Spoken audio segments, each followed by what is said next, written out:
une chrétienne ou un chrétien ne prie pas pour les païens. Nous prions pour nos frères qui sont dans le monde, que le Seigneur les amène. Sinon, nous allons commencer à prier pour tous ceux qui sont des chantres, je ne sais pas moi où. Et quand je prie, je ne cite pas les noms. Parce que je ne connais pas. Je dis, Seigneur, pense à nos bien-aimés qui sont encore dans le monde. Permets que la parole puisse les toucher. Même Jésus, quand il a prié, il dit, je prie seulement pour ceux ici, hormis le fils de la perdition.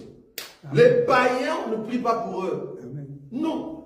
S'il y a nos frères dans le monde, c'est Dieu qui va les amener. Moi, ma prière serait, Seigneur, fais-nous grâce que nos frères arrivent.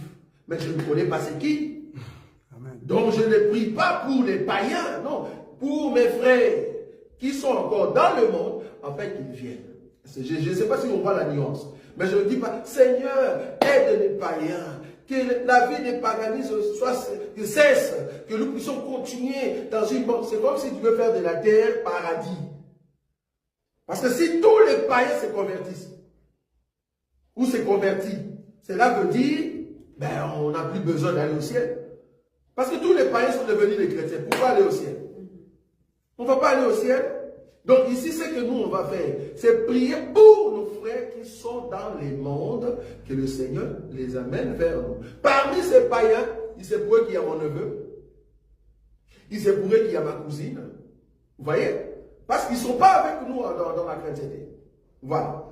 Donc du coup, en tout cas là, on a bien compris les choses. Donc, je prie pour ma famille restreinte et je prie pour la famille des dieux. Que le Seigneur nous donne la force de continuer.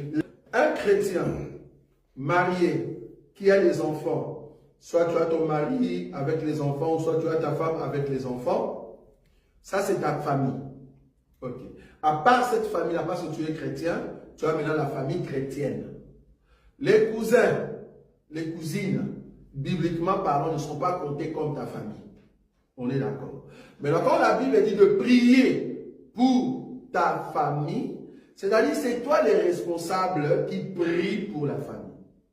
On est d'accord. C'est toi le responsable, c'est-à-dire soit la maman, soit le papa qui prie pour les enfants ou qui prie pour sa femme ou pour son mari.